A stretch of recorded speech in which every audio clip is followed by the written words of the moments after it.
Hi കൂട്ടുകാരെ, എൻ്റെ video കാണുന്ന എല്ലാ കൂട്ടുകാർക്കും സുഖമാണല്ലോ. ഞാൻ ഇന്നിവിടെ ഒരു വറ്റലാണ് തയ്യാറാക്കുന്നത്. ഈ വറ്റൽ നല്ല ടേസ്റ്റാണ് കഴിക്കാൻ.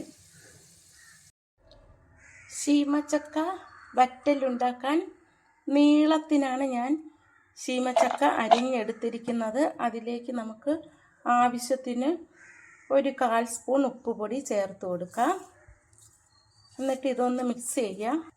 ഒരു 1/2 സ്പൂൺ മഞ്ഞൾപ്പൊടി ഇട്ട് കൊടുക്കാം. ക്രിസ്പി ആവാൻ വേണ്ടി ഒരു 1/4 സ്പൂൺ ബേക്കിംഗ് പൗഡർ ഇട്ട് കൊടുക്കാം. ഇതെല്ലാം കൂടി മിക്സ് ചെയ്തിട്ട് ഒരു 5 മിനിറ്റ് സമയം ഇത് വച്ചിരിക്കാം. എന്നിട്ട് നമുക്കിത് ഫ്രൈ ചെയ്തെടുക്കാം. 5 മിനിറ്റായി. ഉപ്പൊക്കെ നല്ലതുപോലെ പിടിച്ച് കാണും. നമുക്കിനി ഒരു പാനിലേക്ക് വെളിച്ചെണ്ണ ഒഴിച്ചു കൊടുക്കാം. വെളിച്ചെണ്ണ ചൂടായി. അതിലേക്ക് നമുക്കിനി ഈ പുരട്ടി വച്ചിരിക്കുന്ന ശീമച്ചക്ക ഇട്ട് കൊടുക്കാം. ചില നാടുകളിൽ ഇതിന് കടച്ചക്ക എന്നും പറയും.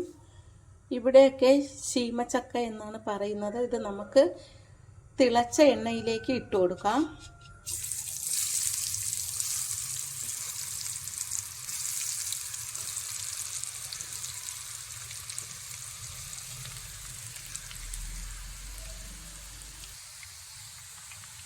ഇതൊന്ന് ഇളക്കി ഇട്ട് കൊടുക്കാം.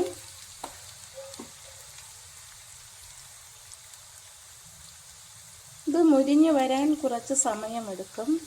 ഇത് ഇടയ്ക്കിടയ്ക്കൊന്ന് ഇളക്കി കൊടുക്കാം. ഇതൊന്ന് പാകമായി വരുമ്പോൾ നമുക്ക് ഇതിലേക്ക് കുറച്ച് കറിവേപ്പില ചേർത്ത് കൊടുക്കാം.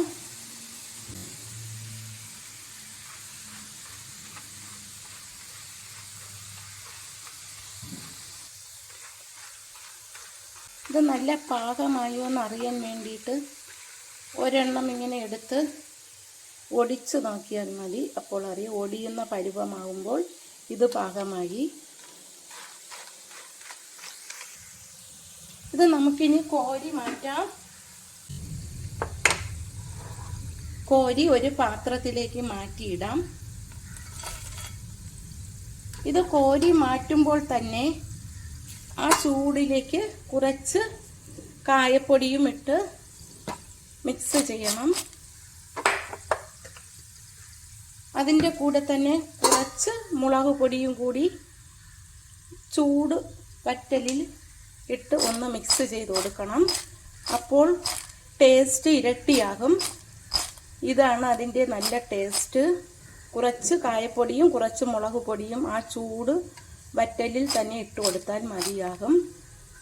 ഞാൻ ഇതേപോലെയാണ് ശീമച്ചക്ക വറ്റൽ തയ്യാറാക്കി എടുക്കുന്നത്.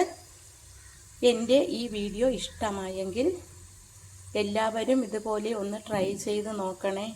ആദ്യമായി കാണുന്നവരെല്ലാം എൻ്റെ ചാനൽ ഒന്ന് സബ്സ്ക്രൈബ് ചെയ്യണേ, ലൈക്ക് ചെയ്യണേ, കമൻറ്റ് ചെയ്യണേ. Thank you.